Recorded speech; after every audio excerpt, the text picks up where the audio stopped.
अष्टावक्र गीता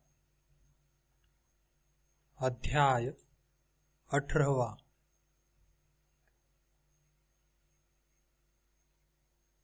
श्री अष्टावक्र कहते हैं, जिस बोध का उदय होने पर, जागने पर स्वप्न के समान भ्रम की निवृत्ति हो जाती है, उस एक सुख स्वरूप शांत प्रकाश को नमस्कार है।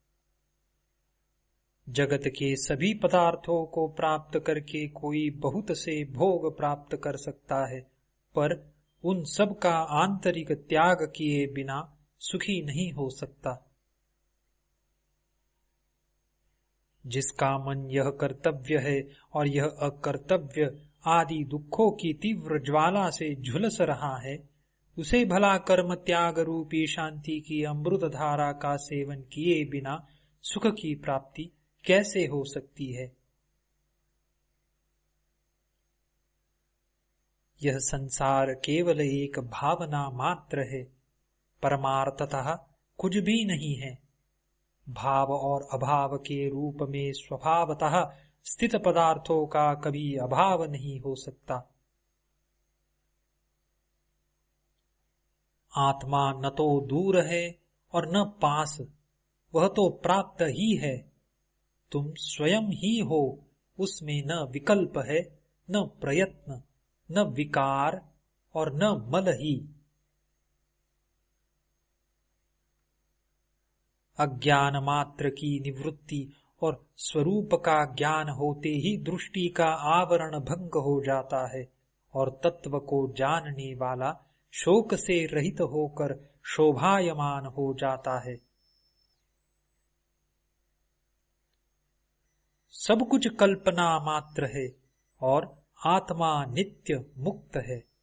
धीर पुरुष इस तथ्य को जानकर फिर बालक के समान क्या अभ्यास करे।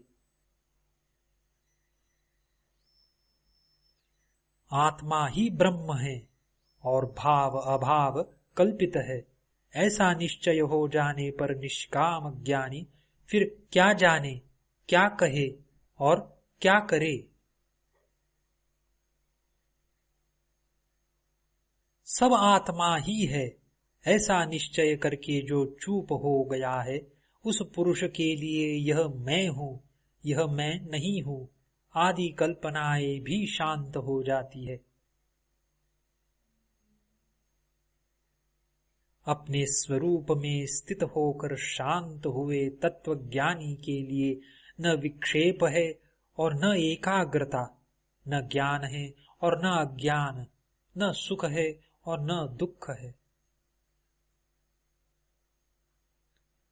जो योगी स्वभाव से ही विकल्प रहित है, उसके लिए अपने राज्य में या भिक्षा में, लाभ हानि में, भीड़ में या सुने जंगल में कोई अंतर नहीं है।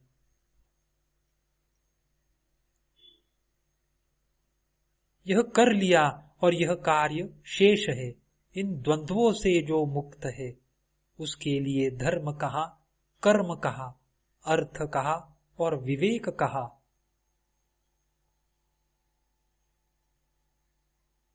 जीवन मुक्त योगी का न तो कुछ कर्तव्य है और न ही उसके हृदय में कोई अनुराग है। जैसे भी जीवन बीत जाए वैसे ही उसकी स्थिति है। जो महात्मा सभी संकल्पों की सीमा पर विश्राम कर रहा है, उसके लिए मोह कहा, संसार कहा, ध्यान कहा और मुक्ति भी कहा।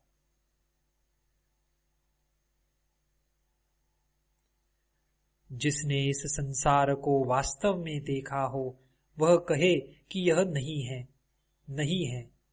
जो कामना रहित है, वह तो इसको देखते हुए भी नहीं देखता।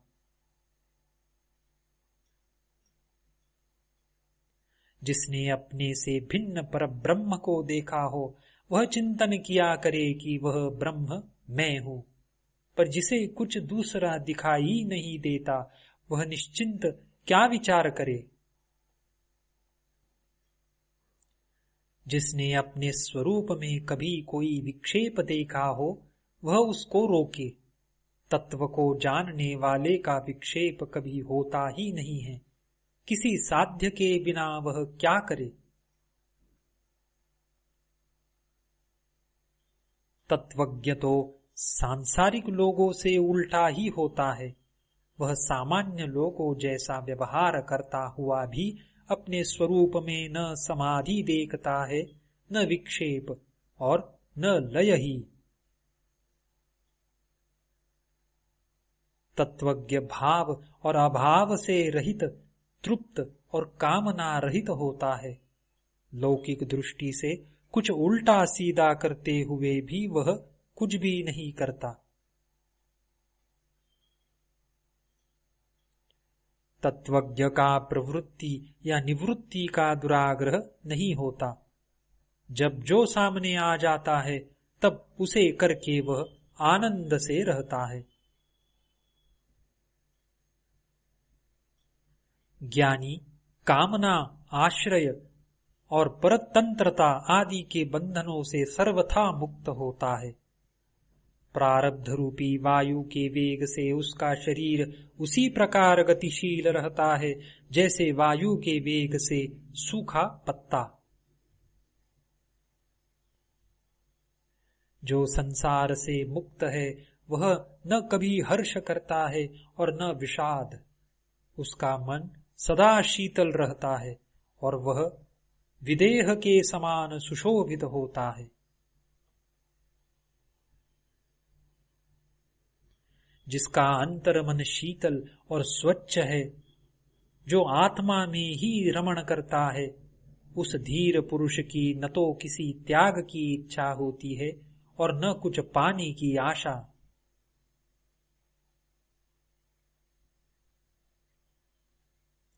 जिस धीर पुरुष का चित्त स्वभाव से ही निर्विषय है, वह साधारण मनुष्य के समान प्रारब्धवश बहुत से कार्य करता है, पर उसका उसे न तो मान होता है और न अपमान ही।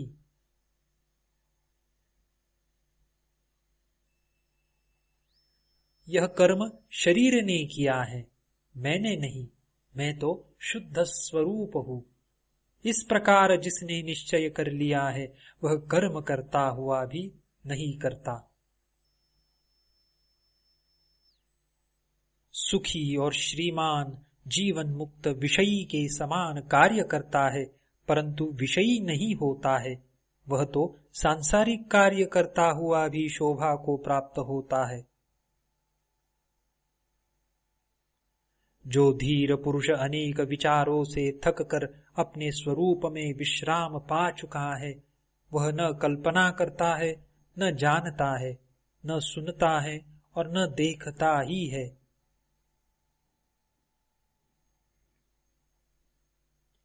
ऐसा ज्ञानी समाधि में आग्रह न होने के कारण मुमुक्षु नहीं और विक्षेप न होने के कारण विषयी नहीं है। मेरे अतिरिक्त जो कुछ भी दिख रहा है वह सब कल्पित ही है, ऐसा निश्चय करके सबको देखता हुआ वह ब्रह्म ही है।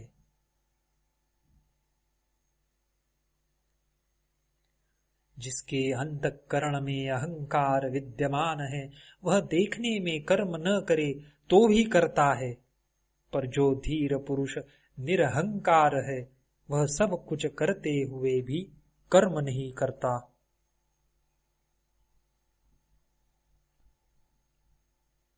मुक्त पुरुष के चित्त में न उद्वेग है, न संतोष है और न कर्तृत्व का अभिमान ही है।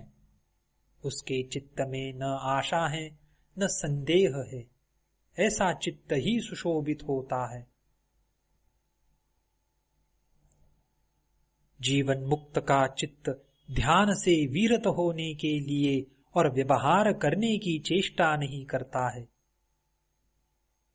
निमित्त के शून्य होने पर वह ध्यान से विरत भी होता है और व्यवहार भी करता है।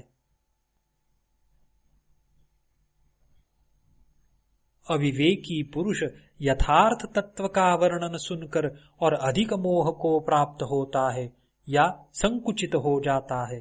कभी कभी तो कुछ बुद्धिमान भी उसी अविवेकी के समान व्यवहार करने लगते हैं।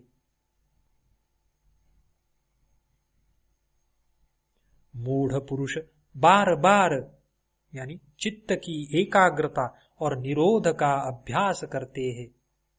धीर पुरुष सुषुप्त के समान अपने स्वरूप में स्थित रहते हुए कुछ भी कर्तव्य रूप से नहीं करते। मूढ़ पुरुष प्रयत्न से या प्रयत्न के त्याग से शांति प्राप्त नहीं करता, पर प्रज्ञावान पुरुष तत्व के निश्चय मात्र से शांति प्राप्त कर लेता है।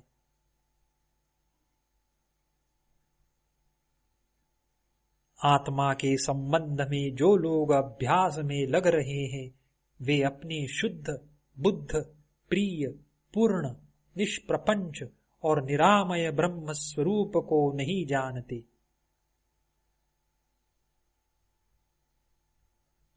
अज्ञानी मनुष्य कर्म रूपी अभ्यास से मुक्ति नहीं पा सकता और ज्ञानी कर्म रहित होने पर भी केवल ज्ञान से मुक्ति प्राप्त कर लेता है। अज्ञानी को ब्रह्म का साक्षात्कार नहीं हो सकता क्योंकि वह ब्रह्म होना चाहता है। ज्ञानी पुरुष इच्छा न करने पर भी परब्रह्म बोध स्वरूप में रहता है।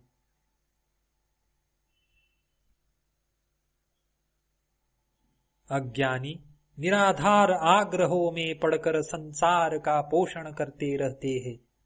ज्ञानियों ने सभी अनर्थों की जड़ इस संसार की सत्ता का ही पूर्ण नाश कर दिया है।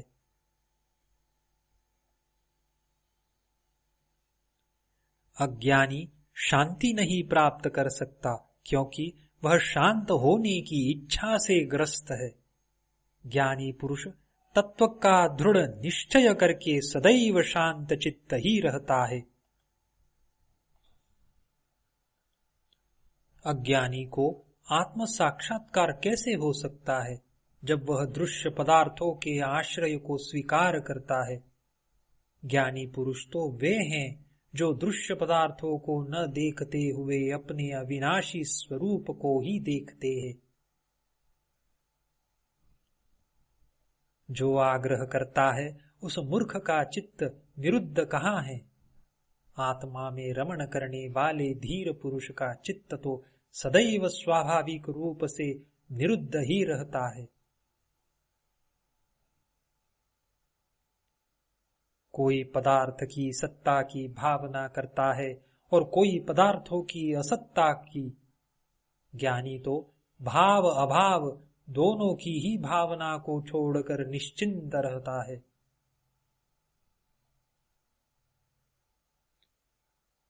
बुद्धिहीन पुरुष अज्ञानवश अपने शुद्ध अद्वितीय स्वरूप का ज्ञान तो प्राप्त करते नहीं, पर केवल भावना करते हैं। उन्हें जीवन पर्यंत शांति नहीं मिलती।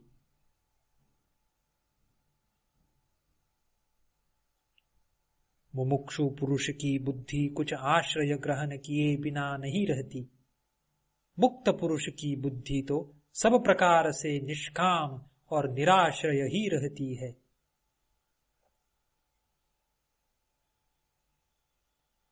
अज्ञानी पुरुष विषय रूपी मतवाले हाथियों को देखकर भयभीत हो जाते हैं और शरण के लिए तुरंत निरोध और एकाग्रता की सिद्धि के लिए झटपट चित्त की गुफा में घुस जाते हैं। कामना रहित ज्ञानी सिंह है। उसे देखते ही विषय रूपी मतवाले हाथी चुपचाप भाग जाते हैं। उनकी एक नहीं चलती, उल्टे वे तरह तरह से खुशामद करके सेवा करते हैं। शंका रहित ज्ञानी पुरुष मुक्ति के साधनों का अभ्यास नहीं करता। वह तो देखते, सुनते, छूते, सूंघते, भोगते हुए भी आनंद में मग्न रहता है। शुद्ध बुद्धि पुरुष वस्तु तत्व के केवल सुनने मात्र से आकुलता रहित हो जाता है। फिर आचार अनाचार या उदासीनता पर उसकी दृष्टि नहीं जाती। स्वभाव में स्थित ज्ञानी शुभ हो या अशुभ, जो जब करने के लिए सामने आ जाता है तब वह उसे बालक की चेष्टा के समान सरलता से कर डालता है। स्वतंत्रता से ही सुख की प्राप्ति होती है, स्वतंत्रता से ही परम तत्व की उपलब्धि होती है, स्वतंत्रता से ही परम शांति की प्राप्ति होती है, स्वतंत्रता से ही परम पद मिलता है।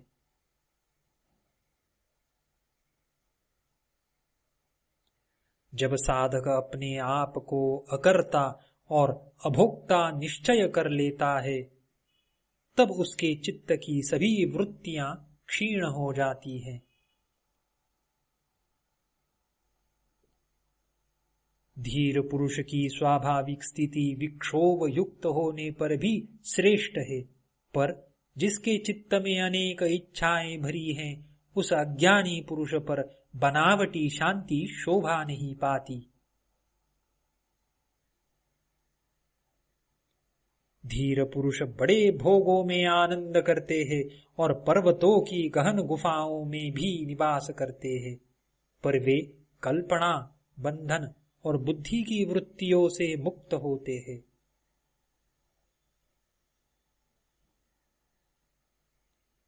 धीर पुरुष शास्त्रज्ञ, ब्राह्मण, देवता, तीर्थ, स्त्री, राजा और प्रिय को देखकर उनका स्वागत करता है, पर उसके हृदय में कोई कामना नहीं होती।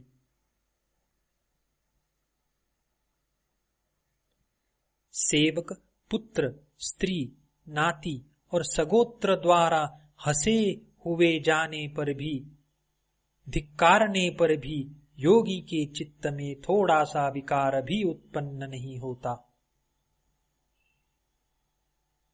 लौकिक दृष्टि से प्रसन्न दिखने पर वह प्रसन्न नहीं होता और दुखी दिखने पर दुखी नहीं होता।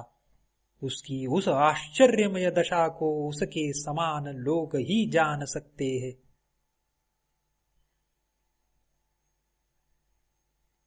कर्तव्य बुद्धि का नाम ही संसार है। विद्वान लोग उस कर्तव्यता को नहीं देखते, क्योंकि उनकी बुद्धि शून्याकार, निराकार, निर्विकार और निरामय होती है।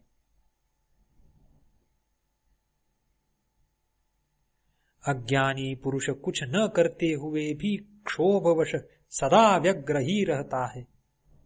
योगी पुरुष बहुत से कार्य करता हुआ भी शांत रहता है।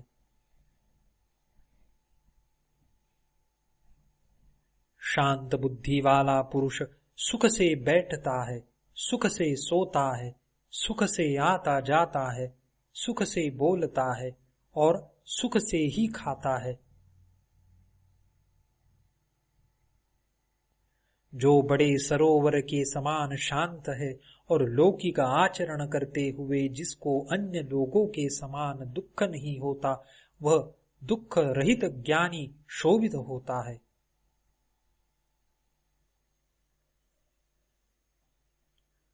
मूढ़ में निवृत्ति से भी प्रवृत्ति उत्पन्न हो जाती है और धीर पुरुष की प्रवृत्ति भी निवृत्ति के समान फलदायिनी है। अज्ञानी पुरुष प्रायः गृह आदि पदार्थों से वैराग्य करता दिखाई देता है, पर जिसका देह अभिमान नष्ट हो चुका है, उसके लिए कहाँ राग और कहाँ विराग।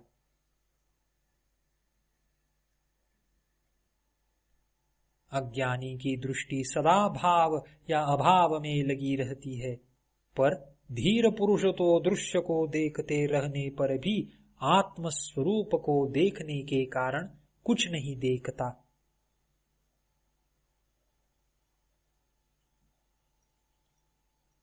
जो धीर पुरुष सभी कार्यों में एक बालक के समान निष्काम भाव से व्यवहार करता है, वह शुद्ध है और कर्म करने पर भी उससे लिप्त नहीं होता।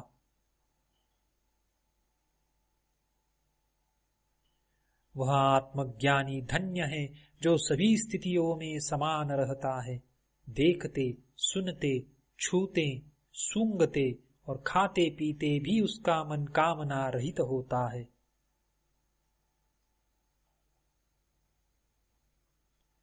धीर पुरुष सदा आकाश के समान निर्विकल्प रहता है। उसकी दृष्टि में संसार कहाँ और उसकी प्रतीति कहाँ, उसके लिए साध्य क्या और साधन क्या।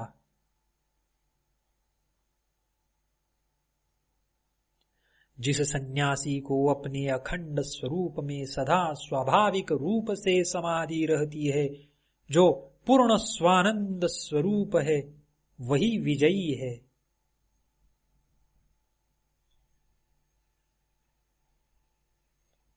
बहुत कहने से क्या लाभ। महात्मा पुरुष भोग और मोक्ष दोनों की इच्छा नहीं करता और सदा सर्वत्र राग रहित होता है। महत्तत्व से लेकर संपूर्ण द्वैत रूप दृश्य जगत नाम मात्र का ही विस्तार है। शुद्ध बोध स्वरूप धीर ने जब उसका भी परित्याग कर दिया, फिर भला उसका क्या कर्तव्य शेष है।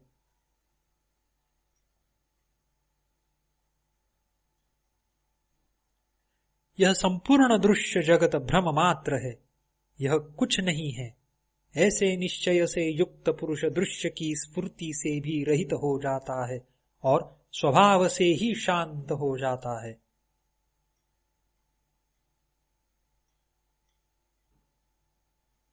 जो शुद्ध स्फुरण रूप है, जिसे दृश्य सत्तावान नहीं मालूम पड़ता, उसके लिए विधि क्या, वैराग्य क्या, त्याग क्या और शांति भी क्या।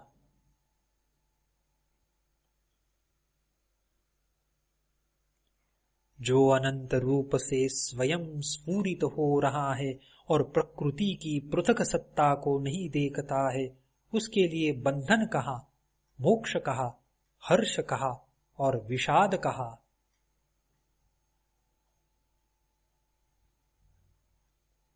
बुद्धि के अंत तक ही संसार है और यह केवल माया का विवर्त है। इस तत्व को जानने वाला बुद्धिमान ममता, अहंकार और कामना से रहित होकर शोभित होता है। जो मुनि संताप से रहित अपने अविनाशी स्वरूप को जानता है, उसके लिए विद्या कहा और विश्व कहा, अथवा देह कहा और मैं मेरा कहा।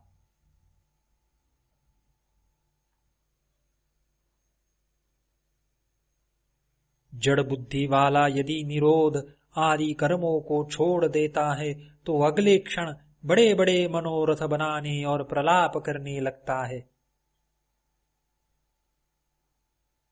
अज्ञानी तत्व का श्रवण करके भी अपनी मूढ़ता का त्याग नहीं करता।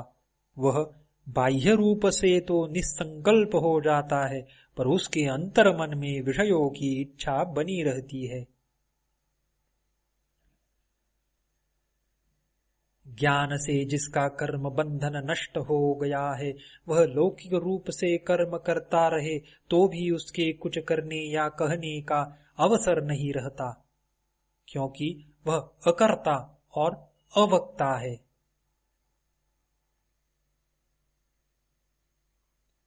जो धीर सदा निर्विकार और भय रहित है, उसके लिए अंधकार कहा, प्रकाश कहा और त्याग कहा। उसके लिए किसी का अस्तित्व नहीं रहता।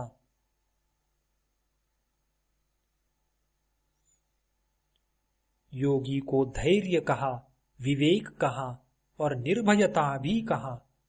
उसका स्वभाव अनिर्वचनीय है और वह वस्तुतः स्वभाव रहित है।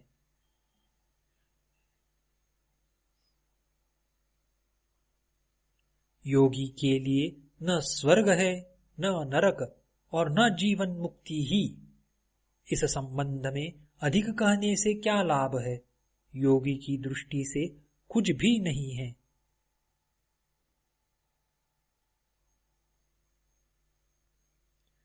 धीर का चित्त ऐसे शीतल रहता है जैसे वह अमृत से परिपूर्ण हो।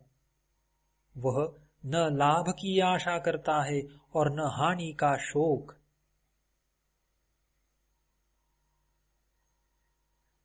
धीर पुरुष न संत की स्तुति करता है और न दुष्ट की निंदा। वह सुख दुख में समान स्वयं में तृप्त रहता है।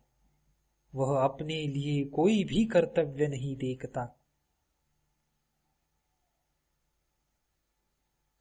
धीर पुरुष न संसार से द्वेष करता है और न आत्मदर्शन की इच्छा। वह हर्ष और शोक से रहित है। लौकिक दृष्टि से वह न तो मृत है और न जीवित।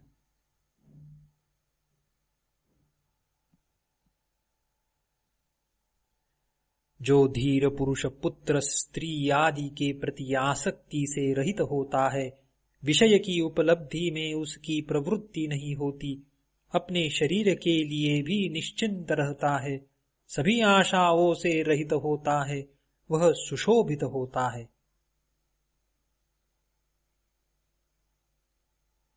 जहां सूर्यास्त हुआ वहां सो लिया, जहां इच्छा हुई वहां रह लिया, जो सामने आया उसी के अनुसार व्यवहार कर लिया। इस प्रकार धीर सर्वत्र संतुष्ट रहता है। जो अपने आत्म स्वरूप में विश्राम करते हुए सभी प्रपंचों का नाश कर चुका है, उस महात्मा को शरीर रहे अथवा नष्ट हो जाए ऐसी चिंता भी नहीं होती। ज्ञानी पुरुष संग्रह रहित, स्वच्छंद, निर्द्वंद्व और संशय रहित होता है। वह किसी भाव में आसक्त नहीं होता, वह तो केवल आनंद से विहार करता है। धीर पुरुष की हृदय ग्रंथि खुल जाती है, रज और तम नष्ट हो जाते हैं। वह मिट्टी के ढेले, पत्थर और सोने को समान दृष्टि से देखता है। ममता रहित वह सुशोभित होता है।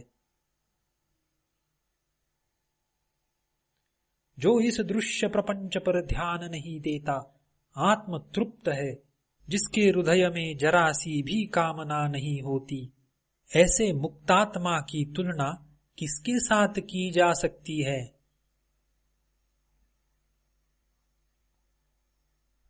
कामना रहित धीर के अतिरिक्त ऐसा और कौन है जो जानते हुए भी न जाने, देखते हुए भी न देखे और बोलते हुए भी न बोले। राजा हो या रंक, जो कामना रहित है वह ही सुशोभित होता है। जिसकी दृश्य वस्तुओं में शुभ और अशुभ बुद्धि समाप्त हो गई है, वह निष्काम है।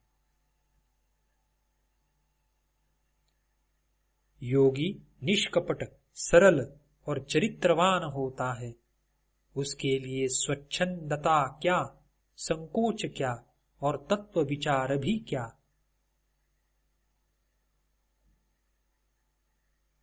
जो अपने स्वरूप में विश्राम करके तृप्त है, आशा रहित है, दुख रहित है, वह अपने अंतःकरण में जिस आनंद का अनुभव करता है, वह कैसे किसी को बताया जा सकता है। धीर पुरुष पद पद पर तृप्त रहता है। वह सोकर भी नहीं सोता, वह स्वप्न देख कर भी नहीं देखता और जागृत रहने पर भी नहीं जगता। धीर पुरुष चिंतावान होने पर भी चिंता रहित होता है, इंद्रिय युक्त होने पर भी इंद्रिय रहित होता है, बुद्धि युक्त होने पर भी बुद्धि रहित होता है और अहंकार सहित होने पर भी अहंकार रहित होता है।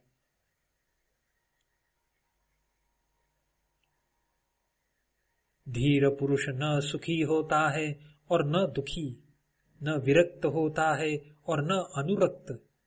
वह न मुमुक्षु है और न मुक्त। वह कुछ नहीं है, कुछ नहीं है। धीर पुरुष विक्षेप में विक्षिप्त नहीं होता, समाधि में समाधिस्थ नहीं होता। उसकी लौकिक जड़ता में वह जड़ नहीं है और पांडित्य में पंडित नहीं है। धीर पुरुष सभी स्थितियों में अपने स्वरूप में स्थित रहता है, कर्तव्य रहित होने से शांत होता है, सदा समान रहता है, तृष्णा रहित होने के कारण वह क्या किया और क्या नहीं इन बातों का स्मरण नहीं करता। वंदना करने से वह प्रसन्न नहीं होता, निंदा करने से क्रोधित नहीं होता, मृत्यु से उद्वेग नहीं करता और जीवन से अभिनंदन नहीं करता। शांत बुद्धि वाला धीर न तो जनसमूह की ओर दौड़ता है और न वन की ओर। वह जहां जिस स्थिति में होता है वहां ही समचित्त से आसीन रहता है। अध्याय 18वां समाप्त।